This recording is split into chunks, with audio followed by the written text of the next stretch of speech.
We're ready to do questions. As we're going to do the pledge of allegiance, if you'll stand, we're going to do it a little different. When you come to the end, if I point at you, you say for all. And follow directions. For all. Okay, you got it?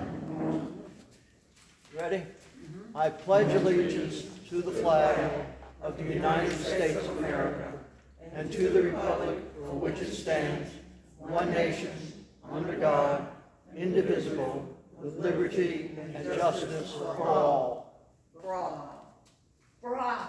For all. For all. For all. For all. Thank you.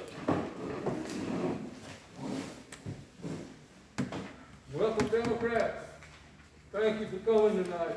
It's nice to see real people, and not just Zoom people or Facebook people.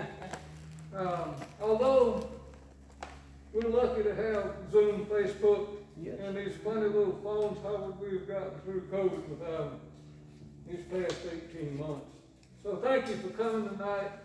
The first in-person meeting of the Evansville County Democratic Party in over a year. Party leadership has done quite a bit in this past year, even under the constraints of lockdown and fear. For one thing, we have a new chair.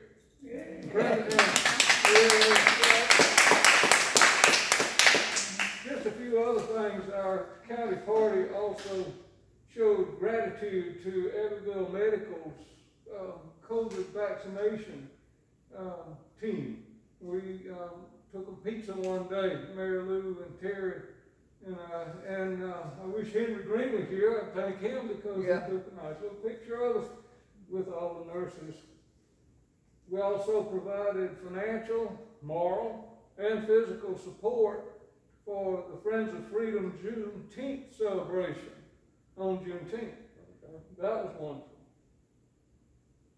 I'm forgetting some. Oh, that's right. Last November, Joe and Donald won. Yeah.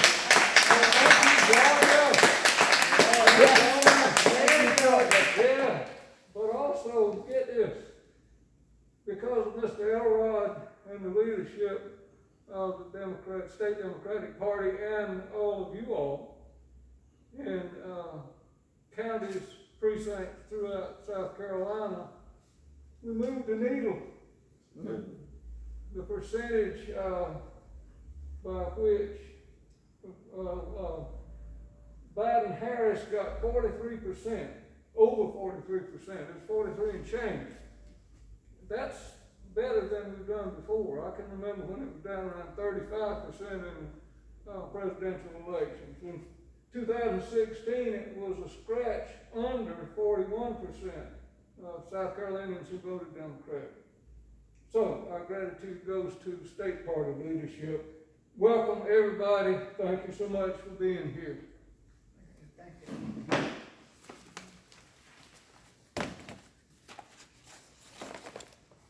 Now we'll see if I can get from here to there.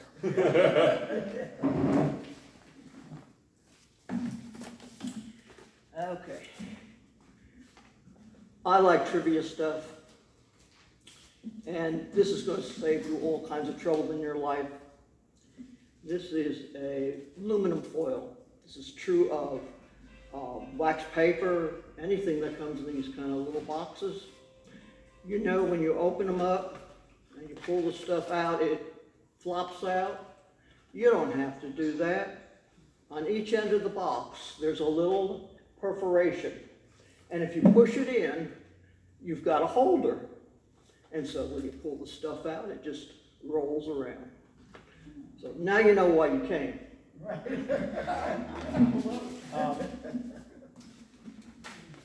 We have $965.35 in the bank, and I see we've been collecting here in the basket. If you didn't put some money in when you came in, you may want to do that when you go out. We owe the post office box, but we certainly can pay for the post office box. And I have two awards I want to make. for the election last November, so we're running slow like true good Southerners do, but we get around to it, don't we?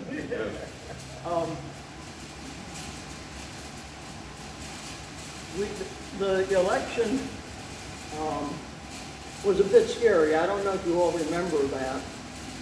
And the first award I have here is for Linda Briggs, who's not with us tonight. Linda's our normal secretary, and she's come down with respiratory things. It's not COVID, but she is very sick. And Debbie knows more about it if you'd like to hear. And Linda wanted to do things, and she did stuff with writing postcards and making some calls and stuff. But we were supposed to go and be poll watchers. And she was so funny, but one day she was raring to go, and the next day she said, I don't know, I'm sort of scared about what other people are going to be doing. It was and Linda is generally a brave type person, so this was so funny. But she did come out, and she was a poll watcher, and she did a really good job for us, and she kept up what we needed to do. And of course she was the secretary, and she had a lot of stuff to get into organized and stuff like that. So I have an award that I'll get to her through Debbie if you would. And then we have a very special person. Well, they're all special. You get talking to Debbie and she tells you that, 'cause she works with all those little people. And they're all special, but that's neat. We had to get organized, and that's not an easy job. And we did get organized. And then you have to get people registered. And we have a super registrar here. She's our ex-election, registration and election, what is it? Director. And so you want to know something about elections, you find your expert right here. And then she got them to the polling place. And people kept going and going and going. And I think we got some habits going that are really good. And we certainly let people know the Democrats are here and working at it.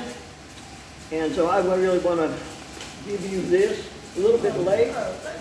Brenda Anderson, our illustrious character. You've got to show it to them. Yes.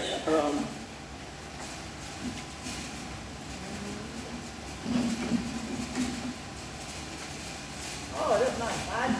Okay. Go with my shirt.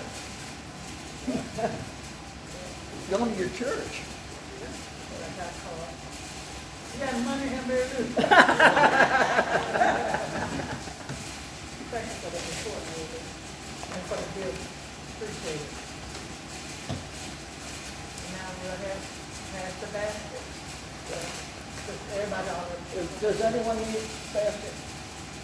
I think we could just leave it there. You can put something in, you could put something in if you leave.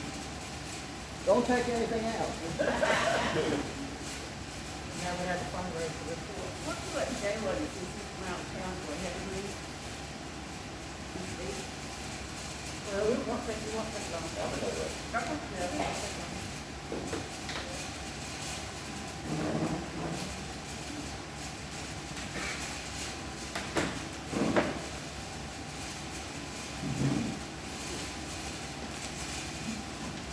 My name's Jalen Johnson, and I'm going to report on doing the fundraiser here. In the past, years ago, we started a fundraiser called the Grady Patterson Statewide, and that's what we have normally done in the month of October. And it's named after Grady Patterson, state treasurer. And really the only state treasurer that was left when he went out of office with a 5-star rating as being a treasurer for any state and country. His chief of staff was Trav Robertson. He's from Anderson County and is now the Democratic state chairman, whom I think is one of the best state chairmen in 30 years that I've lived here that's ever served, because he's interested in local parties and down ballot candidates. And not everybody that has served in that role has been interested in down ballot candidates and in our parties. So we've always had very, very successful fundraisers in Abbeville County. And because they've been well organized, and most of the time we try to find somebody to come that generates enthusiasm, and we're able to sell our tickets. And you know, we want to encourage people to come. So, Brenda and I did some, you know, visiting back and forth, and so did the executive committee early on. And I'm usually the one that has organized this, and it has some structure in it. So, what we've done in the past is, you know, in the fall it's really hard to do a fundraiser when you've got Clemson and South Carolina and Georgia fans living amongst you. So what I do is I go up to the chamber and I get on the South Carolina Living, and I look at all the activities going on around us as well as football games. And so I check the calendar, and the only weekend that South Carolina and Clemson are not in state is the 24th, Saturday the 23rd actually of October. So we usually do the fundraiser at the rec center, so I called the rec center, and the rec center is rented on both the 23rd, and our last fundraiser was done at the rec center on a Sunday, 2 weeks out from the national election in 2014, and it is rented then too. But Brenda and I visited with the man that rents out this facility, and he said that we could rent it. It doesn't seat as many people as what we normally sell our tickets for. We usually have anywhere from 125 to 175 people. Our last one had close to 100 people, and this room seats about 90, but he says you're packed in like sardines. But it is a nice facility, and I really don't know that we will sell more than 75 or 80 tickets. You know, to be hopeful, I would hope you got to get on the phone, you got to work this, and you got to get people to buy your tickets. But we could use this facility right here and do it on a Sunday. And the most we could get in here would be 90 people. Our tickets would need to be sold for $25 to $30 a piece, which is the going rate right now, I think, in most counties for their Democratic fundraisers. In Abbeville County, we serve a 6-ounce sirloin steak, a baked potato, a Caesar salad, a piece of cheesecake, and tea or water. And I have contacted the following people. Running for governor is former Congressman Joe Cunningham, Senator Mia McLeod, State Senator Mia McLeod, Gary M. Voter, who's a citizen candidate for governor, and then 2 Senate candidates, Representative Crystal Matthews, and the Spartanburg Democratic Chairwoman Angela Dieter. I've heard back from 3 people, and I began this process in June, the first week of June. Joe Cunningham, Gary M. Voter, and Crystal Matthews. Crystal Matthews is the only one that has responded positively in trying to honor a date, you know, the 24th. I have not heard from Mia McLeod, I have not heard from Angela Jeter, and I have sent them each one either through Facebook or email notes asking them to respond, what's the name of your scheduler, so on and so forth. They have not responded. However, Mia, in the last 2 weeks, I'm getting email responses from her. So that's good. And she's the only, and I think Joe Cunningham, I checked today, I checked last week, he was not up, but there are 3 now that are up with,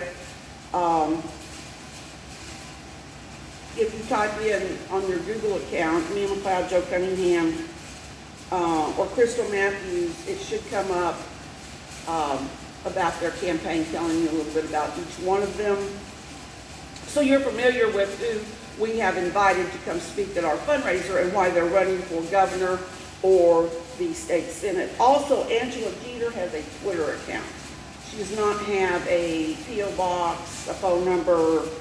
She does have an email account. So I tried to call Trav today because none of this is on the South Carolina Democratic Party state website. None of it is. So this is the only way you have to get in touch with them. You kind of got to do it on your own. I can type this up. I was going to give it to Brenda when all of this is completed and just have her mass email it out to all the Democrats here in Abbeville County. But anyway, moving forward, now here comes the bad news. The bad news is I had a long conversation today with Dr. Bob Todd, and I spoke with Dr. Trey Moore last week. And one of the reasons is because I sat on about 6 committees and organizations on leadership roles. Dr. Trey Moore is recommending that organizations, civic organizations, you don't meet in person. If you have to meet, wear a face mask. So I'm glad to see everybody taking a face mask today. And Dr. Todd said, you know, the good news is we thought we were through this. The bad news is we're not. This is growing worse. Our hospital is full. I was there today for a short time. I had to pick up some stuff because I'm helping with some vaccination clinics. And there were 3 ambulances that arrived, and 3 people came through the emergency room front door while I was sitting there. And so my recommendation would be, and they were looking for hospitals to send a couple of these people, my recommendation would be to delay this because we've gone through COVID. Trav says they're doing this all over the state. And so we've gone through COVID. We thought we were through the worst of it. And turns out that we're not. And this Delta virus is deadly. It's more contagious. And one of the scary things, you know, last year we went through the hospitalization of seniors, older people. This year, the largest amount of people being hospitalized are young people between the ages of 30 and 39. That really, really concerns me. So, anyway, thank you for wearing a mask. I hope you're vaccinated. There's a lot of misinformation about vaccinations. We're going to try to do better about that in our county. Getting more information out, and I'm hopeful that the South Carolina State Democratic Party backs us up and does a lot of these counties who are running into these problems and issues. I know Charleston County they're canceling a bunch of meetings. It's rampant in some of these places. Charleston is an area, and look at the hospitals they have there. Lexington County, of all counties, is in terrible shape right now with the Delta virus, and their hospitals are full, and you can't go to a hospital there. So this is open for discussion. I'm giving you the facts, and I'm not trying to steer you one way or the other, but yes, I am, because I want a successful fundraiser, and I want people to come, and I want people to hear the Democrats that are running for office that our party has to offer their communities and our state.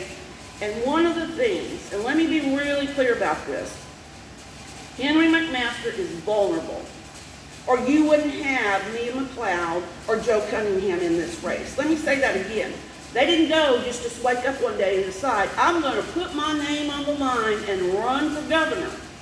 They are running because Henry McMaster is vulnerable, and the poll numbers show that he is below 50 percentage points. I can tell you that without ever having to talk to anybody. And I want to tell you something else that's real important about this race. And I want to elect a governor, a Democratic governor in the state, and this is very important.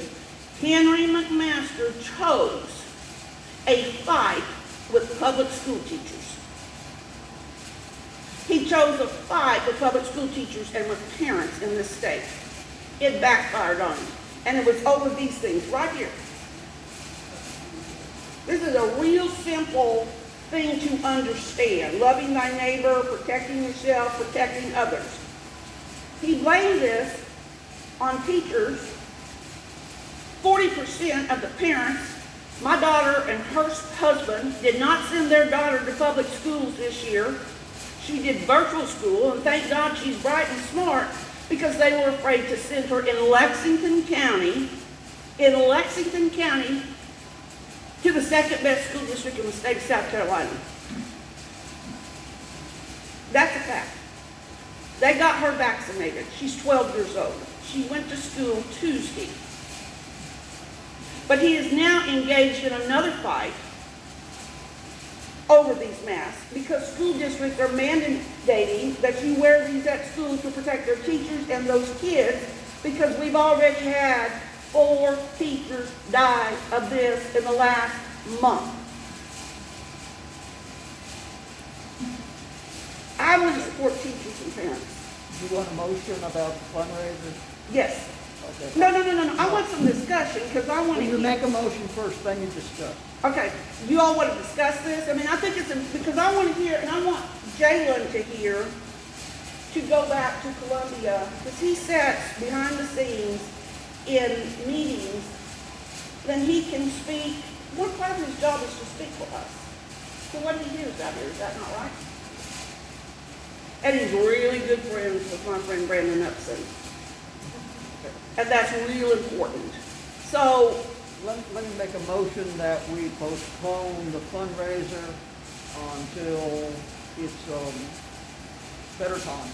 yeah, but I want to hear some discussion on this governor's race about these people with this. We're just going to fundraiser. deal with the fundraiser, because we got him to call. I know, but I offered him to go forward, Mary Lou. Does anyone have any comments or want to discuss, or? Okay, do you want to make your motion? Okay, I move that we, postpone the fundraiser until at least after the first of the year and see how things are at that time. Okay, is there a second? Okay. Thank you very much. Are we gonna vote? Yeah, you want to vote? She leads the vote. Yeah. Yeah, go ahead.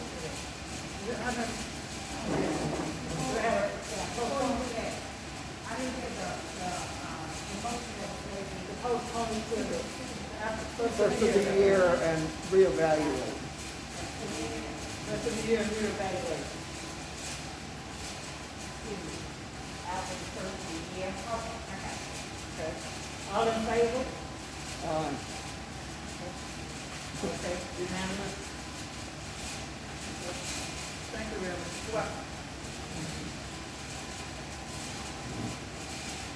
I have tickets for the fundraiser. Floyd Nicholson fish fry. It's not only fish fry, but you got a burger plate for $10, a fish plate with 2 pieces of fish at $15, hot dog plate with 2 hot dogs, $10, and a veggie plate for $10. All the plates come with 2 sides, drink, and dessert. You can purchase additional drinks for additional charge. So if you want a ticket, like I said, it's a fish plate, hot dog plate, veggie plate, burger plate. And I have tickets right here if you want one. I already got my ticket because I want the fish. That's what I want to eat. Now we'll introduce Mr. Elrod.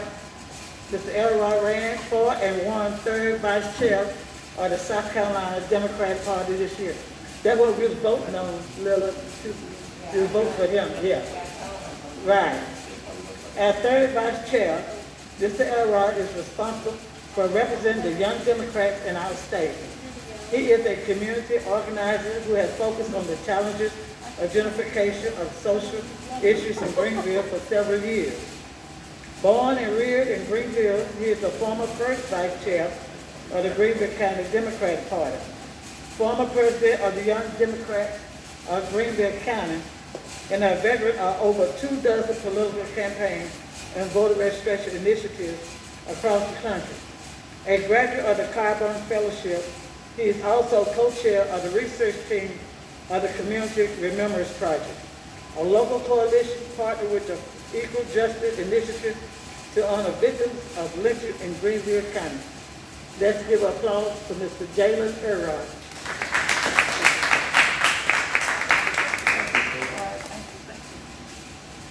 We're gonna social distance on the face off. Can y'all hear me? Awesome. I appreciate y'all having me here today. It's good to be here in Abbeville. I think it's my first time. Oh, yeah. Ever. It's coming. So it's good to be here. Like she said, my name is Jalen Elrod. I recently became third vice chair of the South Carolina Democratic Party. The third vice chair position, according to our bylaws, is the youth seat of our party leadership. I represent voters, Democrats, from ages 18 to 36, and it's my job to make sure we get out young voters. And it's especially important this election season because, as we know, and as I said earlier, we have to get Henry McMaster out of office, and we have to get Tim Scott out of office. Our people deserve better. Our state deserves better. When you have a governor that refuses to expand Medicaid for 250 South Carolinians who will have health care, it's time for a change. I think when you have a governor who will pick a war with teachers and students and prioritize politics over public safety, it's time for a change. When you have a governor that would legalize firing squads as a method to enact the death penalty, it's time for a change. So I'm dedicated to helping Joe Cunningham, or Mia McLeod, or Gary Montour, Angela Jeter, Crystal Matthews, or any of our other candidates running statewide to win that office next year and flip South Carolina blue, because that's what we need to do. So one of the things I'm proudest of that we've been working on since I became third vice chair is a precinct building initiative that we're naming after two-time governor and former U.S. Secretary of Education, Dick Riley. We have enough Democrats in every precinct in the state of South Carolina to have what we call a fully intact leadership apparatus. That means a president, a vice president, executive committee member, alternative executive committee member, a treasurer, and a secretary. And what these people are going to do in their precincts is be trained by us in how to use Vote Builder, how to organize phone banks, text banking, how to engage in digital ads, and do other things that constitute our GOTV efforts. And they're going to go out to their communities and recruit other Democrats. And through that, they're going to create a volunteer Democratic army. So by the time we have our nominees, we're going to be able to have a coordinated campaign that has a fully mobilized army within their own precinct to go and get out voters who have never voted before and register new voters. And that's going to bring us that much closer to flipping South Carolina blue next year. We've learned from the mistakes of the past. 2020 did not go the way we wanted. We wanted Jamie Harrison to be our senator, and unfortunately it didn't work out. We wanted to flip the South Carolina State Senate. It didn't work our way. We lost some really good Democrats, including Floyd Nicholson. And we're seeing the consequences of that down in Columbia. But one thing we do know is that we don't make the mistakes of the past. We have about 350,000 people who are on the books right now in South Carolina who are registered to vote who did not vote last year. And we have about 300,000 people who are not registered to vote in this state, but we know based on their demographics, if they register to vote, they'll probably be voting for Democrats up and down the ballot. That highest concentration is in the upstate, then the low country, then the Midlands. So what we want to do as a state party, and what I feel is imperative and my responsibility as third vice chair, is to work with all of you, our county parties, because you guys are the lifeblood of our party, you guys are the foundation of our party, to build up together, to build up that grassroots effort so we can flip South Carolina blue next year. Something I'm incredibly passionate about, something that I know needs to happen. I'm from a community in Greenville that is being gentrified. And I've seen firsthand through what I've seen in my neighborhood that my family's lived in for generations, what I've seen when I work for nonprofits in Greenville is that what we do matters as Democrats. It's easy to view this strictly through the lens of politics, but when we think about what we stand for, what we've always stood for, it's the disenfranchised, the impoverished, and the working class folks. We need a governor in South Carolina that's going to fight for a livable wage. We need a governor that believes in health care. We need a governor that's going to reform our education system so that we're paying our teachers what they deserve, so that our pupils are getting a world-class education so they can compete in a 21st century workforce. We need criminal justice and police reform in this state. We need to reinvest in our infrastructure, rebuilding our roads and our bridges, and expanding public transit so we can be that much more competitive as an economy here in South Carolina. These are the things I care about. when we knock on doors, when we make phone calls, when we canvass, when we do the things that we do as a local party, as a state party, we do it not based because that person that we're campaigning for has a D beside their name, but it's because of what we represent. We know that there are people who need us right now. There are people who need us to bring about the change that we talk about day after day after day. So I'm excited to be here in Abbeville County. I'm excited to work with you all with this fundraiser, and I promise to try my best to get all of the gubernatorial candidates there, all of the U.S. Senate candidates there. I'll call them personally, and I will make sure they come to this fundraiser whenever y'all have it, and I'll be here too. And I'll bring some friends along with me because this is going to be important to support all of our county parties and all of their fundraisers, and they need to come here too because they want y'all vote. They want you to knock on doors for them and register voters for them and do the work on their behalf. They need to come here and hear from y'all and learn what their campaigns need to give your county party, just like the state party's doing. And we're going to work together and build together and fight together. And I know we're going to bring about the changes that we want to see here in South Carolina. So I'm open for any questions y'all have about the state party, about what our plans are, what our initiatives are, and hopefully I got some good answers for you. I was asking about the meeting we had about precinct reorganization. Right. We're going to start working on this Right. at our next meeting. And I want you to explain to the audience the importance of having a precinct organization. Yeah. President, vice president, so on and so forth. Yeah. Like I was saying, I'm going to be spearheading a statewide precinct building initiative named after Governor Dick Rowley, who was our two-term governor, our last two-term Democratic governor, and Secretary of Education under President Bill Clinton. We know that we need to register new voters. We know that we need to get out of regular voters, and the way we do that is to have a volunteer army that is going to go out and do that laborious work, because we know that it is very intensive, the work that we have to do. So again, making sure that we work with our local parties to get every precinct in South Carolina a fully intact leadership apparatus, because every precinct in South Carolina has enough Democrats to do it, based on the data we have from the 2020 election cycle. So that means a president, vice president, treasurer, secretary, executive committee member, and alternative executive committee member. And what we're going to do is train all these people in Vote Builder and give them the access they need to recruit new Democrats within their precinct. And those Democrats are going to constitute a volunteer army.